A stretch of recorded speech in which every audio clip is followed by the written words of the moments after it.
So this is a question that I guess kind of covers a few people's, I'll just say, general queries. Are there any updates on on-chain checkout or the on-chain listing service? And this is generally speaking from Phil. All right. Hi. Hope everyone's doing well. And always good to speak to you guys on a bi-weekly basis. Seems to me that most of the time this AMA is always creeping around the corner. As soon as I do one, feels like I'm doing another one the next day.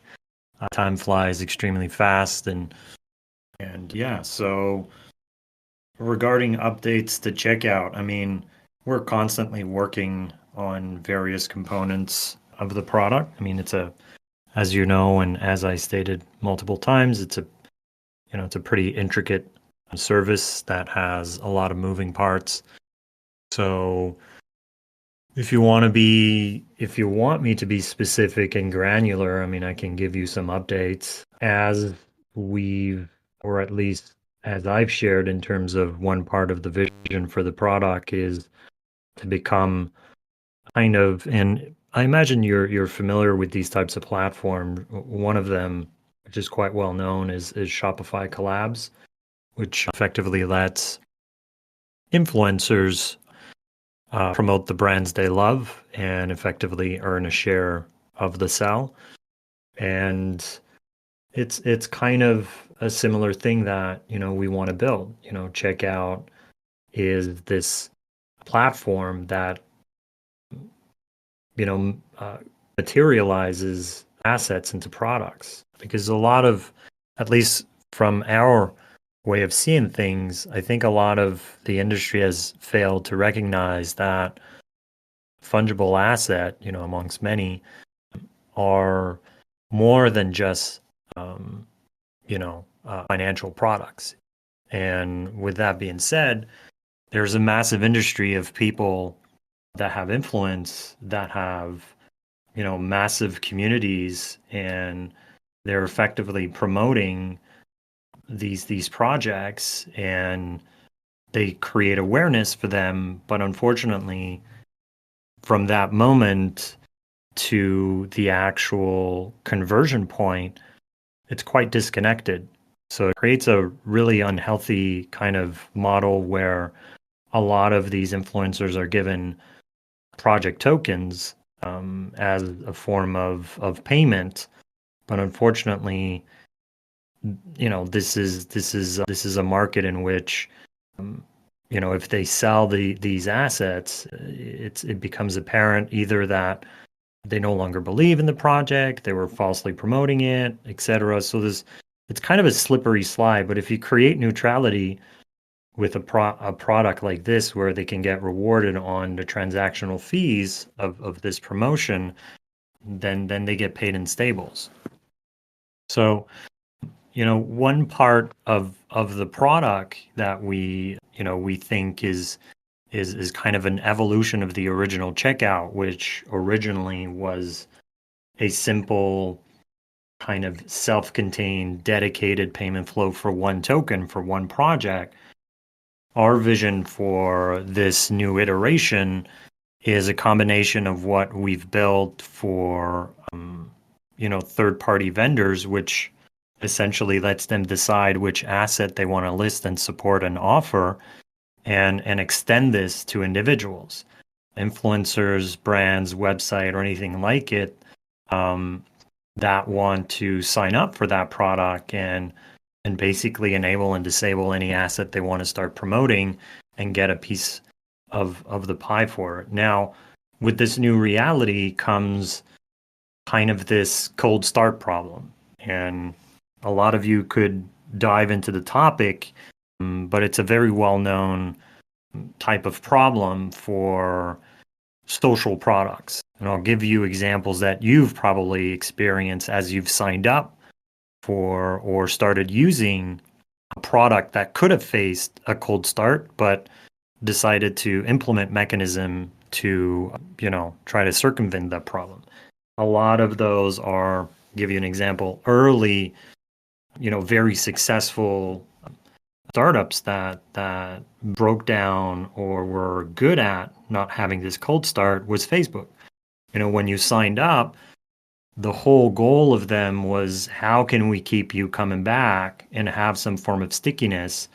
And how they did it is that with kind of the social graph, they were able to identify the people that you knew and effectively present them so you can start following them, so that within the time you signed up and you looked at your wall, you were already drawn in to the value proposition. You could already see that this provides something.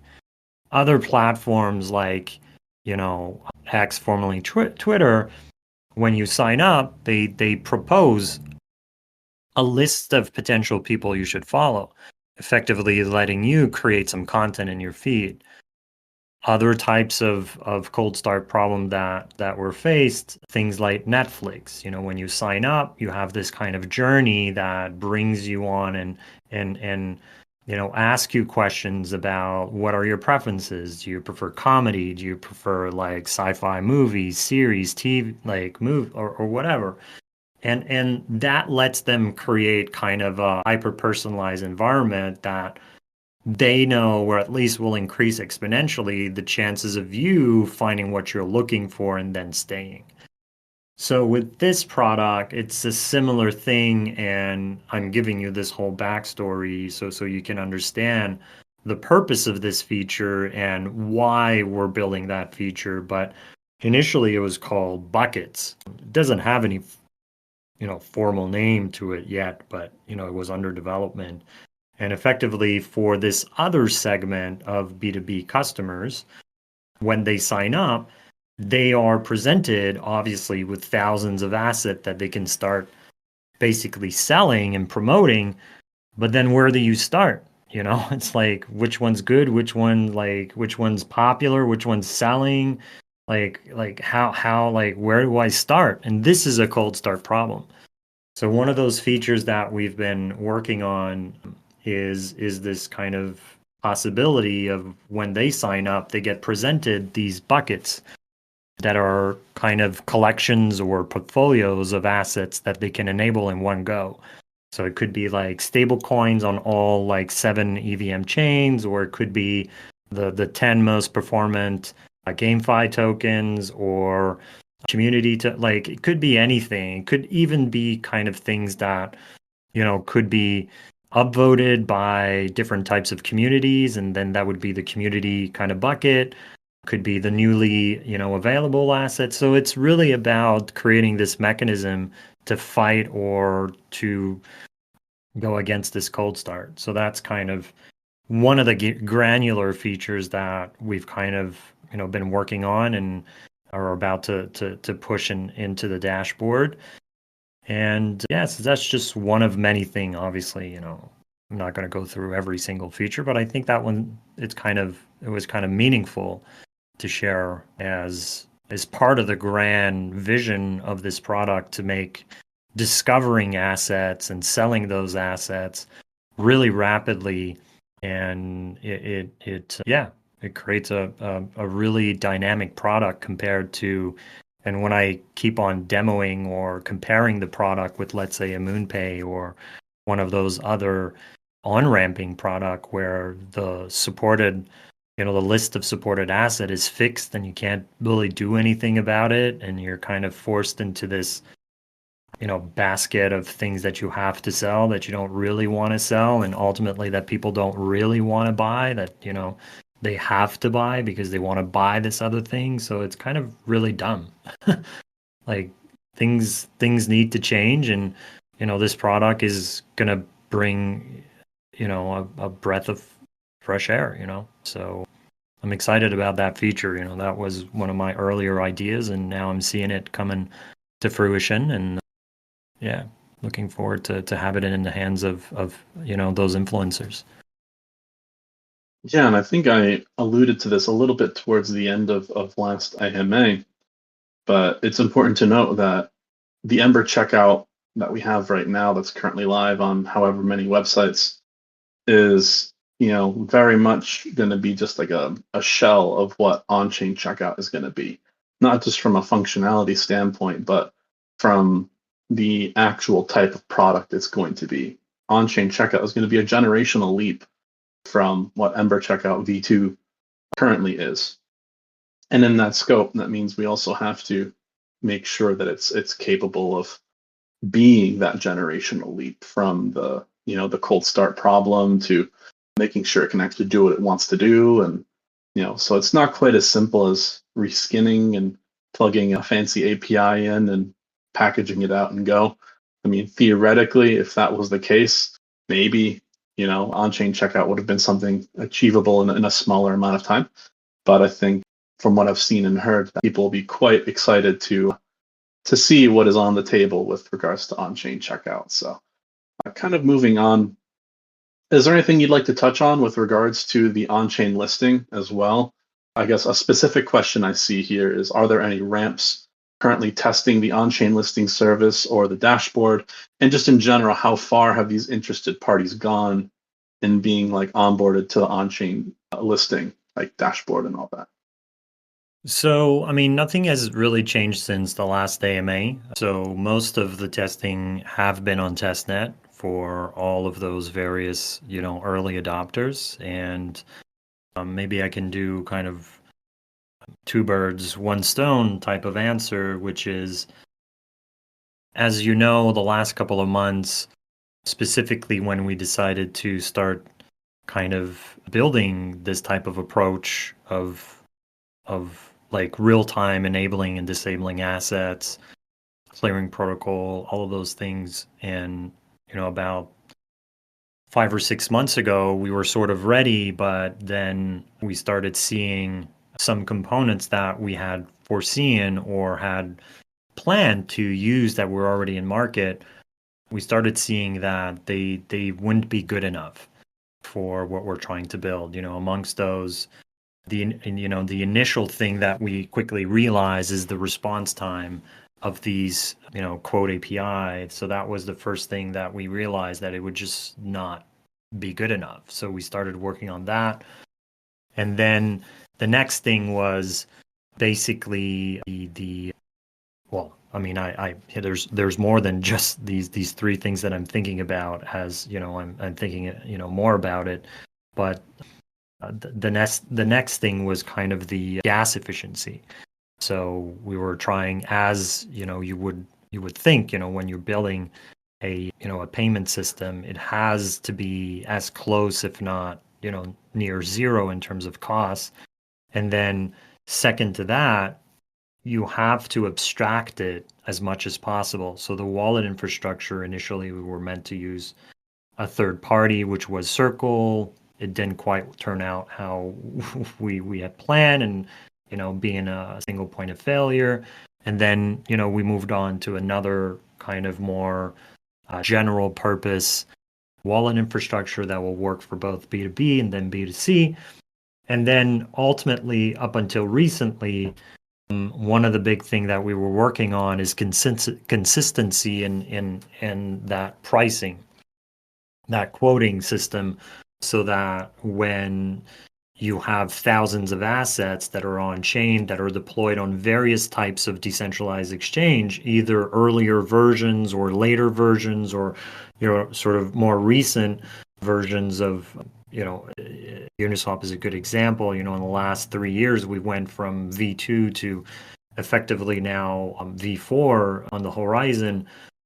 So you have to, like, there's a lot of legacy pairs out there, that don't function the same way as V3 and ultimately going into V4. So consistency is quite important in terms of the pricing, but also accuracy, meaning that, the price that we are projecting or that we are quoting needs to be as near, if not exactly the same, of the actual outcome of the transaction when quoted. So all of those things were essentially not necessarily existent or met our requirement. So all of these together in the last sort of 6 months ended up being quite a lot of work. And as I reference last AMA with this kind of, when they used to build boats, they had to basically manually engineer every single piece because there were no manufacturers of pieces. That's just how it used to be until, you had the industrial revolution where, things started to get produced in larger quantities and you could just buy things off the shelf. So it's the same thing with software. And we're kind of seeing this similar type of industrialization in the space where new pieces need to be constructed so that other people can use them off the shelf. But unfortunately, if you're an early builder or an early kind of ideator in the space, well, you have to build your own pieces. You can't wait for others to show up and build them for you. So that created a lot of work that we hadn't expected. But so the kind of message that I shared a couple days ago alluded to the fact that we kind of landed at the end of that road, and we've built everything, and we faced another bunch of migration errors when bringing it to production, and only yesterday we kind of resolved everything, and now we'll be able to test everything on mainnet. So this is kind of an important moment for us, and I think for everyone. But when you set off to build something in an unknown, uncharted, undiscovered path, it's definitely not going to be a straight line. And so we've been, I think, good enough and from a management perspective to survive this long. And I think from a positioning, perspective, it puts us in a very unique and privileged position for the next couple of months, hopefully a couple of years going forward. But yeah, pretty stoked and relieved because, as a project leader, you can't keep hearing those things, nonstop, that we have to build this new thing and you expected it, okay, we're just going to grab this other thing on the shelf that others have been using, but for another use case that is not ours, but you're just expecting that it's going to be good enough, but it's not. So yeah, so long-winded answer. I'm not exactly sure where I started here, but this is where I'm ending this answer. I don't know if you want to wrap it up or bring it back somewhere, Dan, but Yeah, I got that. Thank you for that, Jason. I think the ultimate point is, the on-chain listing was a journey that included a lot of different, aspects that we had to, identify and then find a way around. And I think we're finally getting to the point where, the pieces are coming together, and, instead of having to buy everything off the shelves because it's not exactly possible yet, individual pieces of the boat, so to speak, we've now built a lot of the different pieces of the boat. So the boat will be floating before we know it. I think that's the best way to kind of tie that back in. But yeah, Manava has a question here. Can the community hope to see a product or anything released in Q3? That is basically in the next week and a half. I mean that's well, I mean, yeah. the indirect answer from this, which it's a no, but you can understand that from the recent development, it puts us in a very strong position for next quarter, which is kind of what we're gunning for. I think this unlocks a lot of opportunities. As before, when you run systems on testnet is definitely not the same. So now the next logical steps, and I imagine if you've been following the project for quite some time, you know that the next things that we'll start working on are effectively the replenishment system, the liquidity on chain, all of those things that are protocol related, so that we start looking at getting and working on an efficient protocol. The clearing system is running smoothly. We're now expanding the clearing protocol to Solana. We found a vendor that is, has a really strong security API for the Solana, dedicated to the Solana ecosystem. So we've been playing with that. So we're going to start expanding our asset list beyond, some EVM chains. There's just so much we're identifying and realizing and working on. So it's, Solana being one of the most demanded chain out there and the most transacted chain with Base. So these are key go-to market blockchains, that we need to make sure we cover, and we cover well and efficiently as well. So yeah. I think I misspoke earlier about quarter three. I don't know why. I was thinking end of quarter two. So I do believe quarter three ending in September. There is a lot of time before then.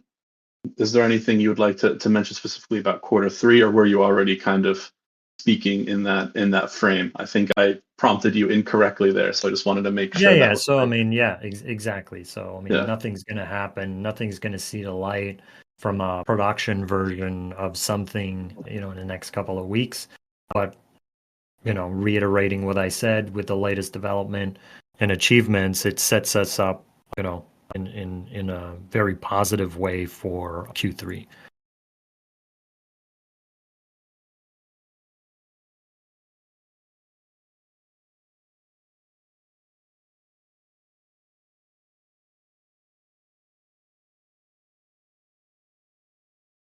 A question we've gotten a few times here regarding any to any. Do we think that any to any is going to be possible before end of year? And what would be the dependencies to making this happen? So the any to any is actually, from a functional perspective, this was one of the latest achievements from, again, going back to the functional, not like production in environment. So what I mean by functional is, and I think I mentioned that in the last AMA, and I think I had the same question in the last AMA, but I remember my answer was, the way an any to any or an interchain transaction is being performed is with various components. One of them is an type of, how can I say? So one part is a mesh network of liquidity. So these are effectively how we call them anchors, and they're vaults in their technical state. Their smart contract vault, your deployment on chain, and they're EVM based, these ones, and they need to interact with routers. And beyond that, you need to have all the various other thing on top of it, which is your quoting mechanism and API that will be able to give you instant real-time quote for both input and output chain. So you can combine both of these. You need tax calculation. So, efficiently and rapidly and consistently be able to see how much the input and output transactions are going to cost when you actually send them to be executed. And then last but not least, you need the orchestration of it all. So start building kind of this orchestration API. So something that connects both input and output to create one unified transaction as one, because as you know, this is not happening all on chain. So a lot of the watching, so it's event watching that normally is done on chain, and with oracles and things like that to prove that these things are actually being, from a block confirmation perspective, etc. So we do all of that off chain, and then you start capturing the value and then relaying that value, having it interact with the other vault, and yada yada yada. Effectively everything that I've just been saying, all of these components from a functional perspective, they now work. So now the second thing that we need to start doing is to start putting those components into real life situations, and from there testing the liquidity that are deployed on both input and output chains, and then optimizing the required amount of liquidity on a per chain basis, being proactive. Where is kind of this natural kind of scope of liquidity that can be left untouched, the replenishment time, the fees associated with the replenishment. These are all things that are not like these are not blockers in the sense that these are just part of the journey that we need to learn and figure out. These are pretty straightforward things that we will be able to know, understand, optimize, and make more efficient every single day. But we're very close to being able to demo a full on any to any transaction because the pieces are there. So this is kind of the conclusion or the response that you can get from the latest development is that we're nearing that. And as you all know, once this is out there and it runs efficiently with X amount of liquidity on chain, it has the power to replace effectively basically any bridge with native swaps that are done concurrently from an interchain perspective that are super optimized and infinitely scalable at a very cost efficient, with a cost efficient approach. And as the landscape evolves, the system evolves. And what I mean by this, if you look at the latest Deacon upgrade with the blobs, hypothetically, let's say our protocol would have been in production and working, and it would have not been as efficient as it would have been today. But that upgrade would have automatically made our system more efficient.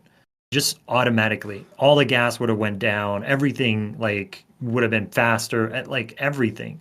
So this is kind of a system that basically benefits from a collective advancement because it's so agnostic and composable. That's the whole point. Because if there is anything that we've learned is that composability is critical, and being agnostic is even more critical.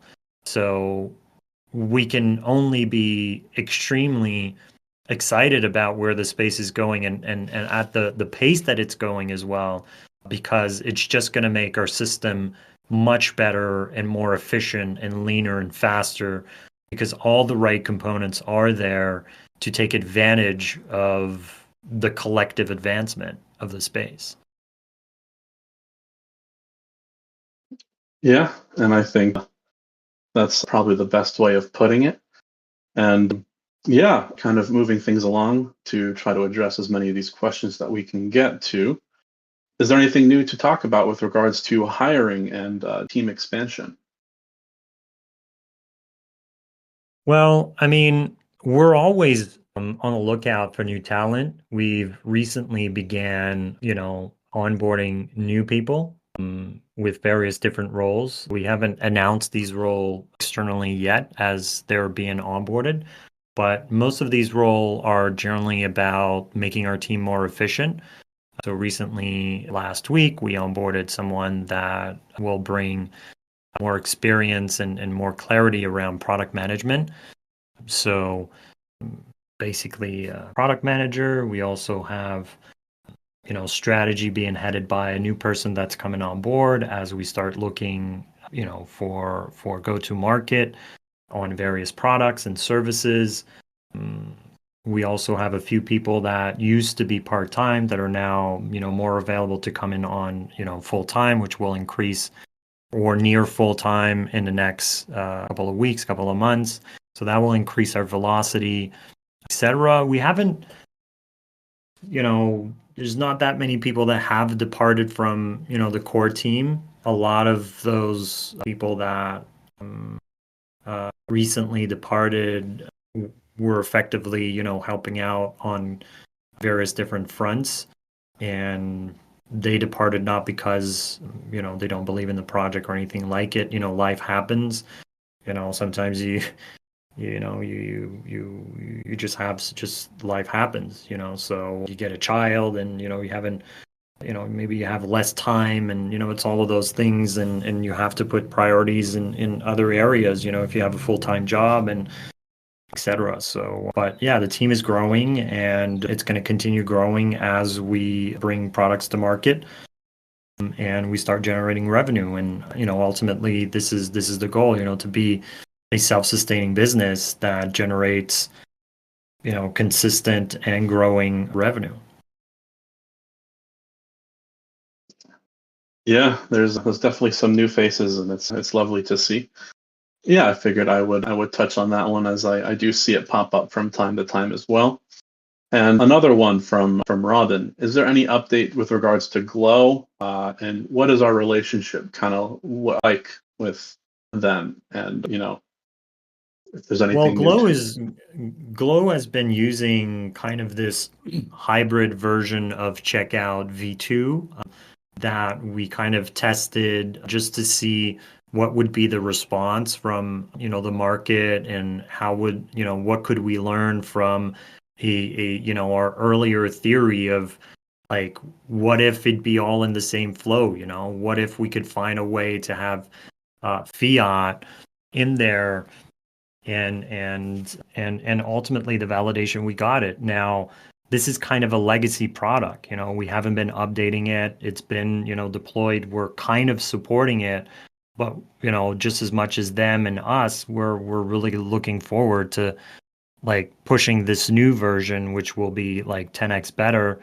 And we have a lot of plans with Glow, and unfortunately we're not at liberty to talk about those plans, but they are very exciting plans, and they fit very much with their vision and our vision, that the way the kind of the financial world has been running for centuries, generally speaking, is the money that you have as an individual is essentially given to you, or you earn it based on a geographical limitation, and that kind of puts you in a situation where good that now you're in today's world, money is interoperable. It didn't used to be, as I said last time, but gone are the days now that with the era of blockchain and decentralized finance, you will start seeing a lot of people that run their lives on assets that are not geographically issued or limited. So they'll start to operate their everyday life on an asset, most specifically a stable coin, or near stable, or any other asset that represents what they want to support, that fits with potentially their ethics, their values, etc., rather than be imposed geographically issued currency that is in line with your government and whatever it represents in that territory. So you effectively have a means of signing out of that system, and Glow is one of those things.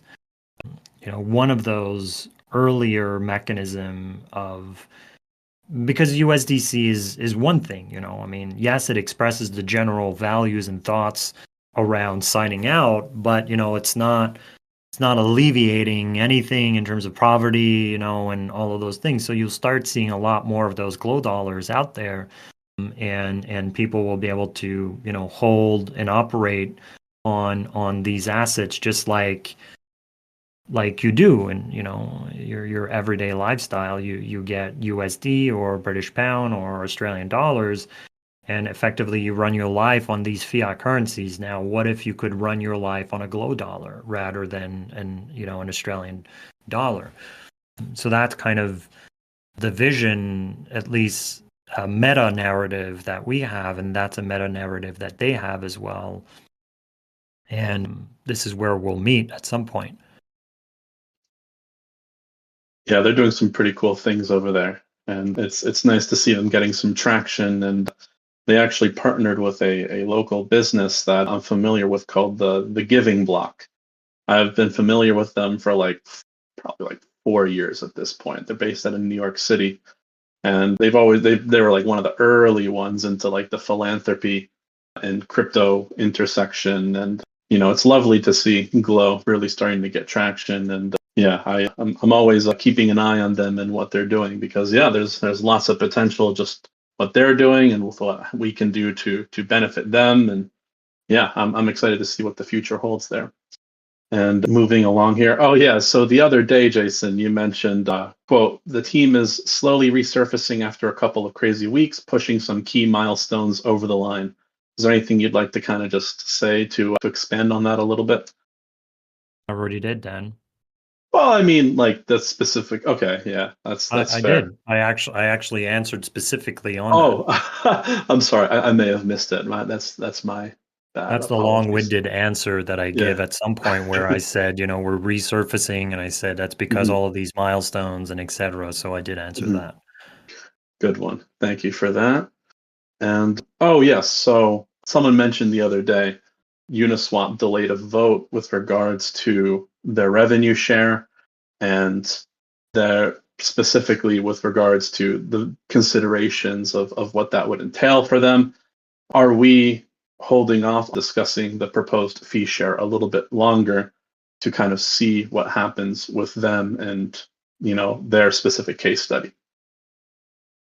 Well, of course, I mean, at the end of the day, we're not a leader in that space and we don't have anybody's eyes on us. But if you are a leader in the space and, you intend on introducing something similar than that we're kind of planning of introducing, and ultimately, you know, you follow that journey, and we've been following their journey for quite some time, then, their use case is important. Specifically, the fee split for multiple reason.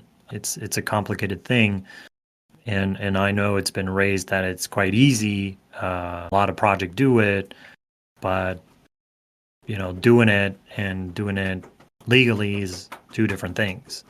You know, all of these tokens that effectively do kind of like these tax and rewards and all of those things, they're not compliant.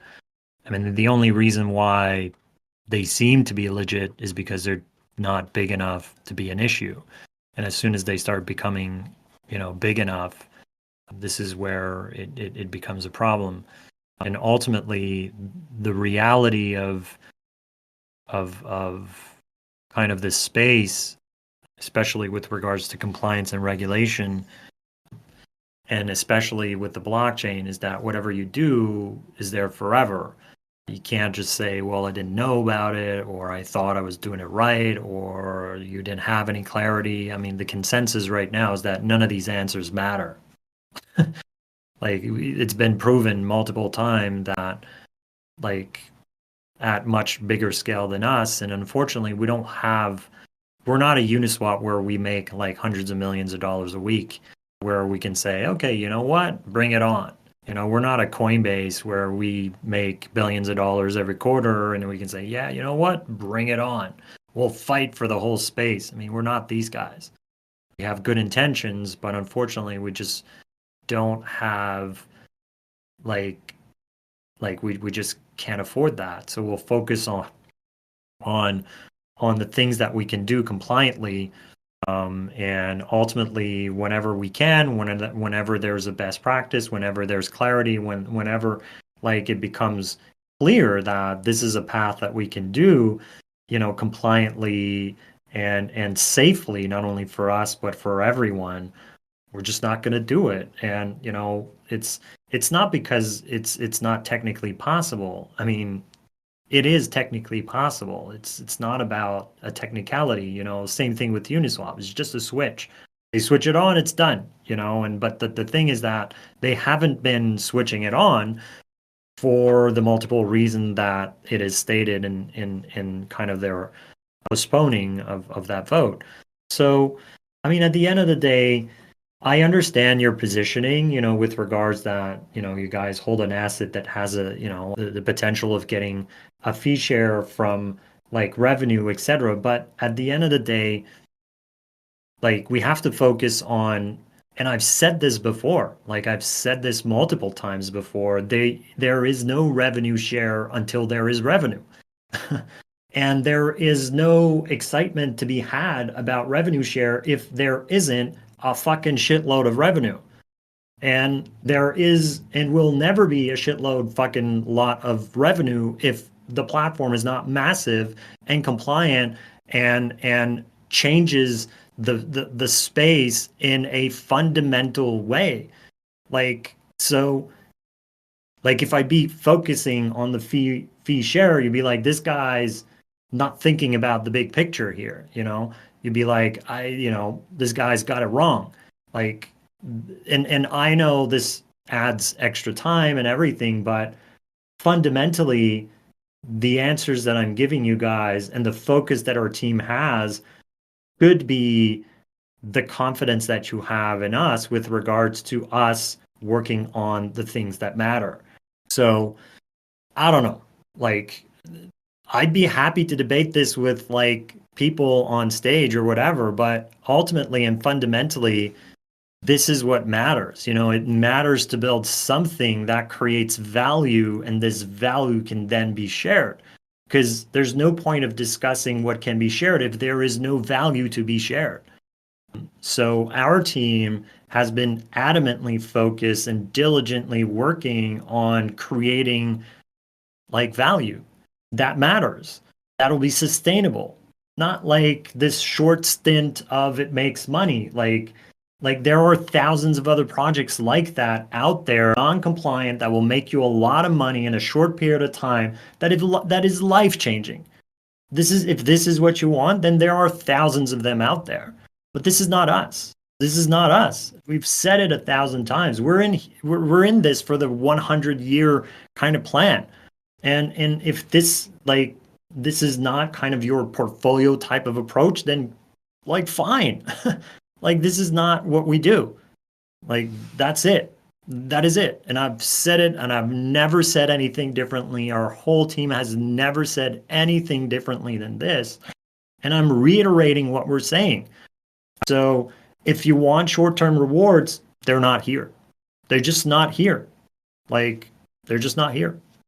And you've seen it, and we're very serious and we're taking this seriously for the long game. And yeah, that's my answer. So hopefully that kind of settles this thing with regards to kind of the revenue split. It'll come when it'll come, and ultimately it's irrelevant that it comes until there is significant value created. It's the same thing with Uniswap. They haven't introduced it because it was like irrelevant to introduce it like in the first like 5 years or 6 years or whatever, because there was just no value. And then now they start creating huge amounts of value, and now they want to implement it, but now they're kind of in a catch-22, which is, yeah, we could do it, but then it'd be the end of us. So what do we do? Are we going to do it or not? Like, this is just like, that's it. So, yeah. Yeah, I think that does a good job providing the full picture there. And thank you for taking the time out for that. And thank you for the question. So another kind of like a little bit of a slightly different question here from JT. A little while ago, Solana retweeted a project called TipLink that allows users to send crypto globally with just an email. And let me answer to Paul now first, because the maths are wrong. The maths are wrong. You guys, you project those math, like, first of all, these numbers are hypothetical. These percentages are hypothetical. And second, it's not 1% of 1 million. It's like point X whatever percent of the 1%, because the 1% is the fee. Like, so like your maths are wrong. Like for it to actually matter at scale, like the protocol needs to process hundreds and hundreds and hundreds of millions of dollars, so that the 0.5% that the protocol actually charges in terms of fee, and then a percentage of that percent is then potentially redistributed. Like this is the part that is a hypothetical. And yes, we do agree that, like, and in the beginning, we never talked about this. We never said that revenue share would be a thing. It was only something that we introduced when we talked about the protocol, in terms of, yeah, that would be a great idea, because there are other protocols out there that are kind of suggesting something similar like Uniswap. and for it to be life-changing money, and even if you want to entertain the conversation, you'd have to hold so much ember. You would have to hold so much for it to actually ultimately, what's important for you guys to remember is that at the end of the day, the Ember token is a utility token. It's a utility token that will serve a purpose in the protocol, will have multiple types of purposes. And if there's additional financial incentives on top of that, it's not going to be the core part of what it is. So, but yeah, I know that you're giving an extreme example to make a point, but that just puts kind of oil on the fire that others are relaying and are thinking, well, you know what, this is this and that. Well, that's not actually true. So, and that's why most of the team have been trying to tone down this conversation, because those hypothetical are hypothetical. And if you guys are holding on to that hypothetical, then I'm not saying you're going to be disappointed, but the reality is that we don't even know what those numbers are going to be. And you guys are running with numbers that you don't even know either. Mm-hmm. So I don't know here. I'm willing to debate this, on stage with anyone, but ultimately, we've always said since the beginning that the Ember token would be a utility token. It would have a lot of meaningful, aspects to it in the protocol and, various other types of utility, but ultimately I don't know what to say, on top of that. I think it's important to note that when we rolled out that proposed token utility, obviously the most intriguing off the bat was going to be the revenue split. But the truth of the matter is the proposed roadmap has sort of a three-pronged approach that bounces value off of one another to create a true use case for a token that is sustainable, and one that doesn't necessarily have to rely on cheap shills or any kind of manipulative tactics to stay afloat. And I guess the reality is there are a lot of tokens and assets in this space that do rely on that, so it almost comes off as the norm. And I guess I think it's good that we mention projections are exactly that. They're projections, especially when the numbers are not set in stone yet. It's and I guess the thing is, as Jason said, we have to be very careful when we talk about the revenue share and fee share here, because ultimately, a lot of it is still not set in stone. A lot of it is still very much subject to change with, the way that, the industry moves and what's compliant. And yeah, so I guess I appreciate that you took the time out to talk about that in a little bit more depth. But yeah, I'll finally move it to JT's question here. Generally speaking, I guess, what do we think about some other similar products, but kind of similarly minded developers such as TipLink, who are also trying to focus on sending crypto globally with just an email and having their own APIs? How do we as a company kind of entertain those types of potential opportunities and synergies with companies like that? Sorry, repeat the question. Yeah, so specifically, have we heard of TipLink? They're a company that allows users to send crypto globally with just an email, even if the recipient doesn't have a wallet. What is our opinion on their product, and just generally the opinion of kind of potentially collaborating and synergizing with, other types of like-minded developers?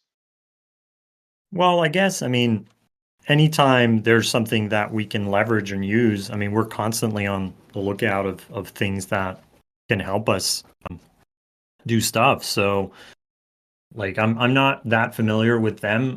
There's new projects every single day being released. Everybody's working on innovative new approach. Our goal is to not pay too much attention to the noise and what is, happening everywhere, in the sense that we're focused on what we're doing. And whenever the time comes, and if there's an opportunity to work with someone else and leverage what they're doing to accelerate like whichever part of what we do, then great. So yeah, I'll look into it.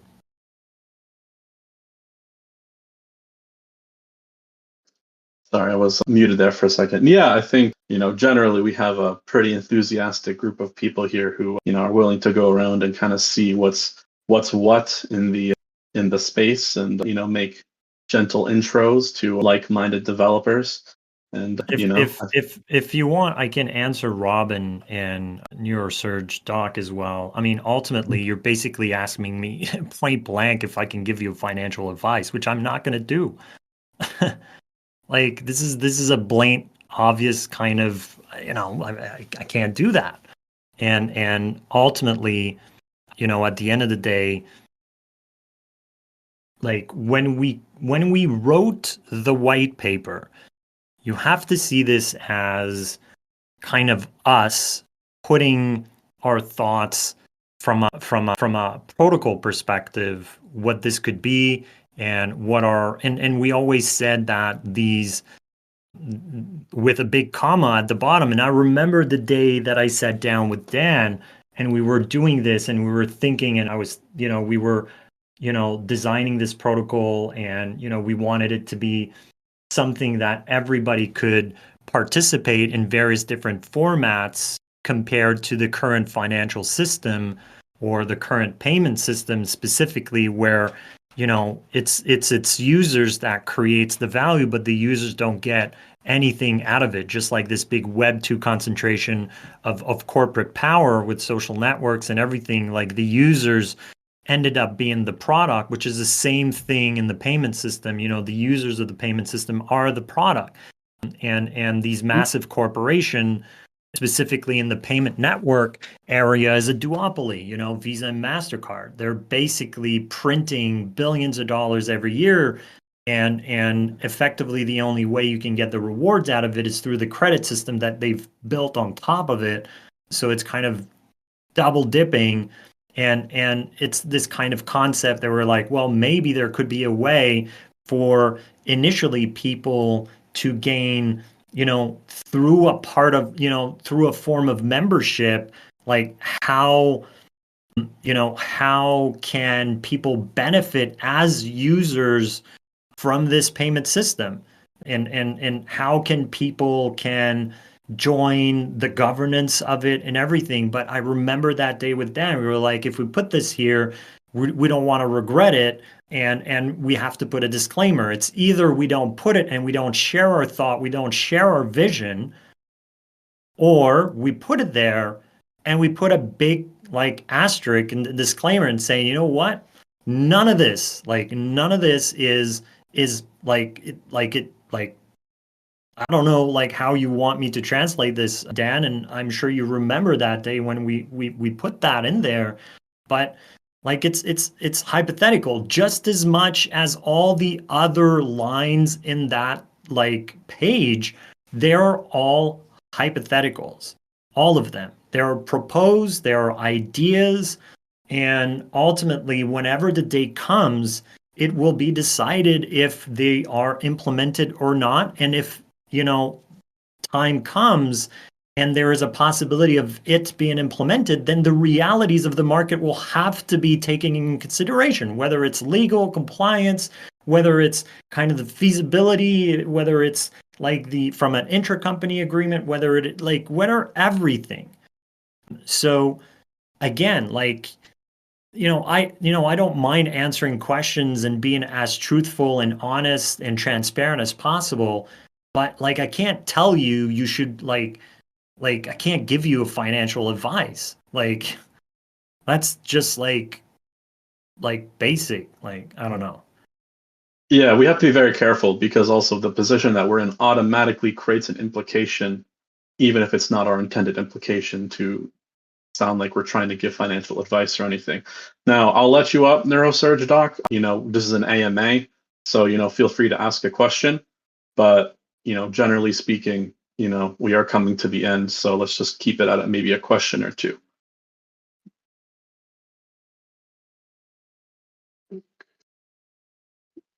I did accept your request there, Doc. What's up? Welcome to the Nice. stage. Yep. You're on mute, just in case. I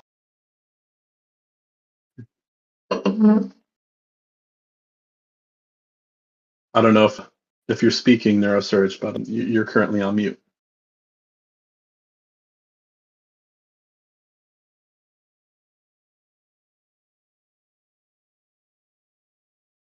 All right. Probably gonna work now. Can you guys hear me? Yeah, yes, sir. You're on. Welcome to the stage. I appreciate it. It wasn't activated because I don't usually talk in these forums or anything like that. No, and I appreciate you guys, and obviously Jason, I appreciate your input and the approach you're taking. I think the biggest issue is, and nobody is certainly asking for any financial advice. I think we all had to come to the decision to throw money in here or there, as with anything with crypto. I think that the hardest part is, I think everybody that's been here for as long as we have really has bought into that vision which was sold for what this could be. And when things are around about like-minded companies like PayPal or making things similar to, like, what is this going to be? What are the potentials for this? I think everybody can buy into that, and obviously very well spoken, very very passionate about what it is that you see for this, Jason. So I appreciate that.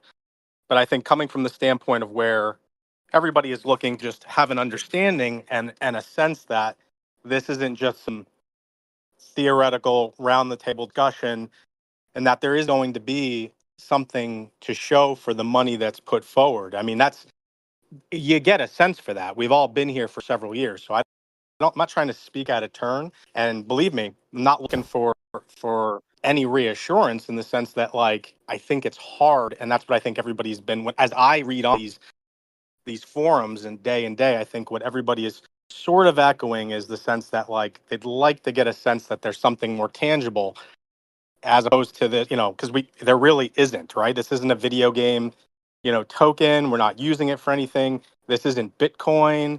This isn't something that's out there, that's already established. And so I don't know that anybody's looking for some grand turnaround, get rich quick scheme, but I do think that the people that have been here and sustained on are people that follow along with your vision and see that potential. And I think that's the hardest part. So if you can speak to that, that's the piece that I think everybody would like. Not looking for, 100% guarantees about anything.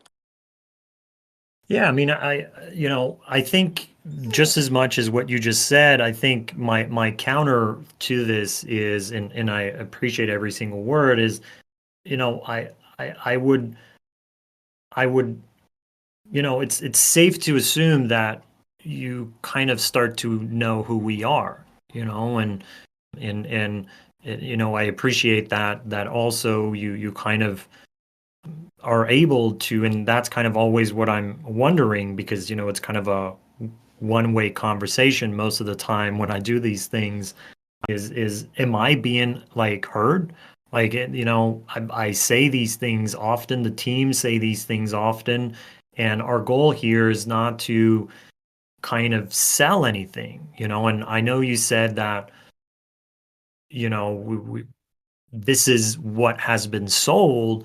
We haven't sold anything. We said this is kind of what we aim on achieving. And if you guys are in for that ride with the promise of us being as transparent and work hard and try to build the best thing that we can, then come on board. But I don't remember us selling anything.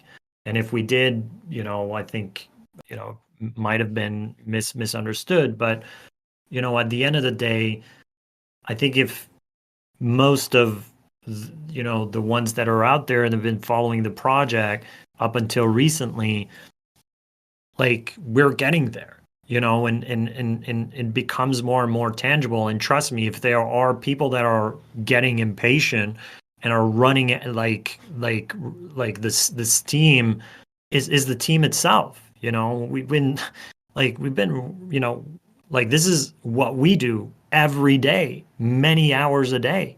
And we've been doing it for a long time.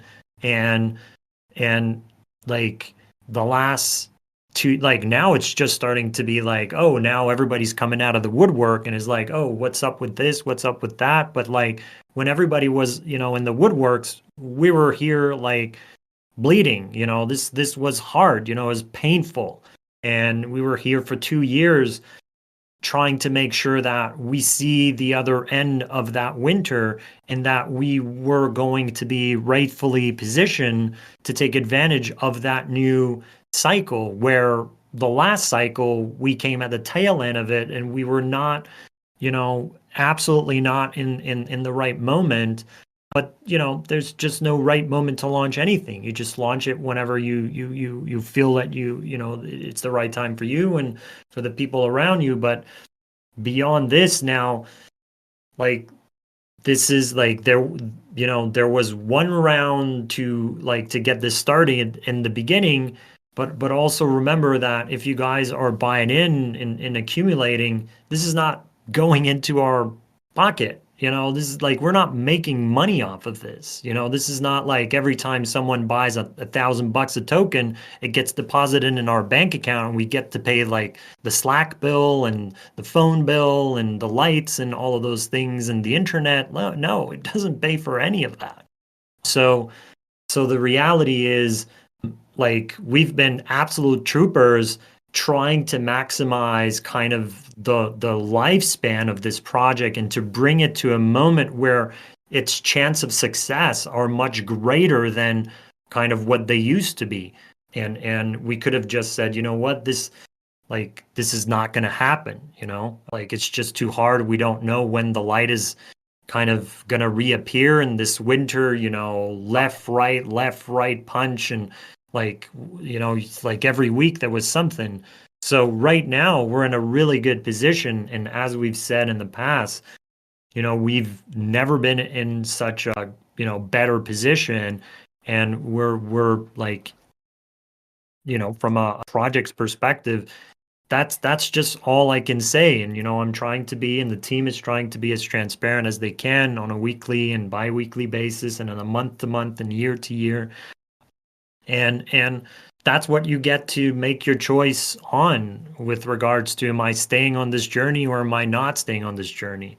But we're not going to give more than what we're giving, and we feel pretty adamant that we're giving a lot.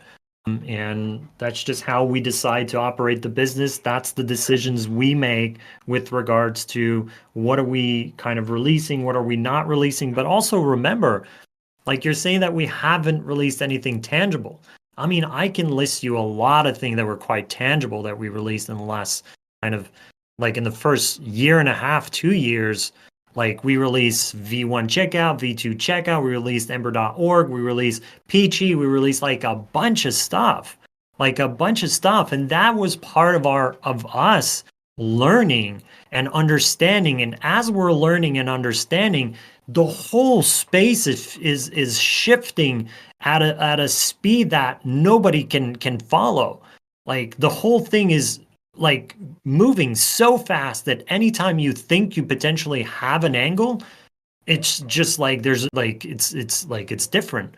So, like, at the end of the day, I think we haven't been doing the classic vaporware. Like, like I don't know. That's my answer. No, I think, and I think you should be applauded, as with the rest of the team, for even carrying it to this point. I guess I would leave with this, because otherwise, for sure, this could be an offline discussion and it doesn't need to take up this. But I would say that this 10,000-foot view observation, to translate, I think, what you're hearing is, and I think you understand this, is, when it comes to holding the tokens, I think people could understand and grasp what a potential revenue share could mean to hold the token, and what that translates potentially, whatever that may be, even a fraction of a fraction. I think that the hardest thing, so if you remove that and you remove governance and the other great aspects of it, but the things that are going to drive potential token price up, or what makes the token go up, if you're able to explain that for the crypto naive, I think that would help because I think what you're hearing is the disconnect on, well, everybody else is holding tokens now, so what if it's not revenue share, what is going to drive that price up other than sitting and watching the whole market go up? Do you know what I mean? Yeah, I mean, I get that. But if you look at from a charts perspective, I mean, even though we're paired with BNB, I mean, we've had our significant kind of moments as whenever we're ready to share whatever we're ready to share, has an impact. And with regards to,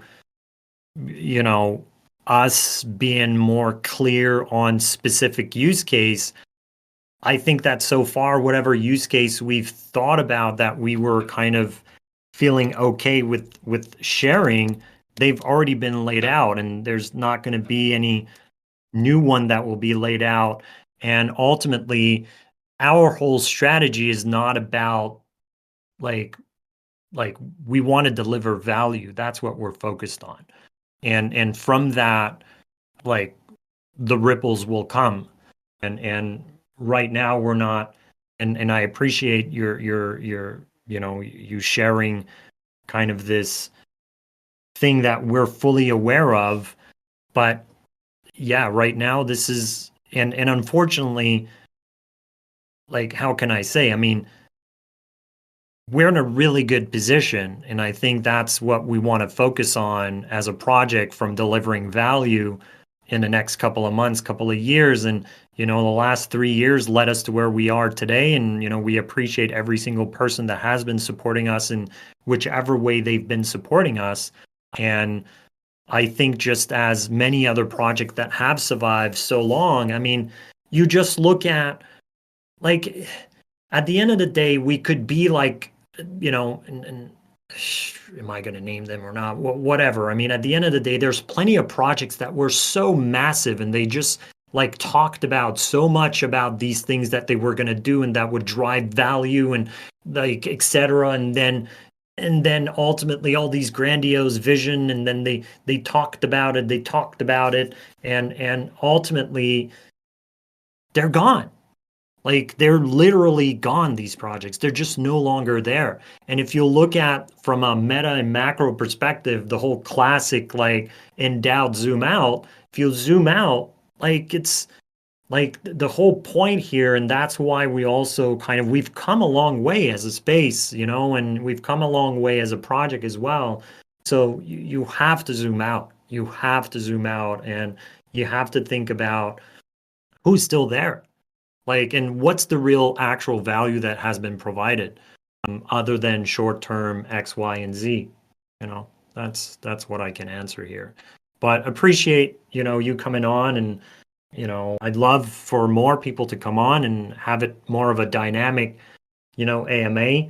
I'm all for answering questions that are through the written format, but having, healthy and respectful discussions around, what we're doing, and having, genuine curiosity, and, sharing this passion with you directly is something that I like. But, doing like this one way thing can become very monotone. So appreciate you coming on, Doc. And I don't know how you want to wrap this conversation up, Dan, but I think generally speaking, we kind of answered most of the questions, if The ones that we can answer at the moment.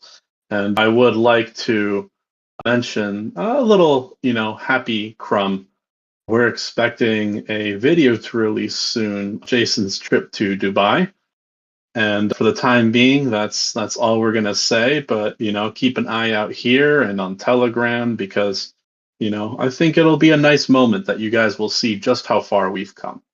Don't expect the world, but I think generally speaking, it's the video itself will show that we've come a long way, and I think it'll help put some minds at ease. But on that note, I want to thank everyone here for coming and for contributing. And I appreciate that there are some hard questions that had to be asked, and some difficult answers that had to be given. And we're gonna keep being transparent in the ways that we can. And maybe this next AMA we can bring on a few people directly, or kind of try to have a more organic conversation in some of these regards. Yeah, until then, I thank each and every one of you guys for not just being here today, but for being here for this whole ride. I know it's not easy. I know it's we're coming up on 3 years here. And I know a lot of you guys have been around from day one, and it means the world to us. And we do think that, what we're doing is going to be meaningful to that end. And thank you. And until next time, we will keep doing what we do best. And yeah, make sure to tune into the next one. Thanks, All everyone. right. Thanks, everyone. Thanks, Dan. Have a good one. Till next time.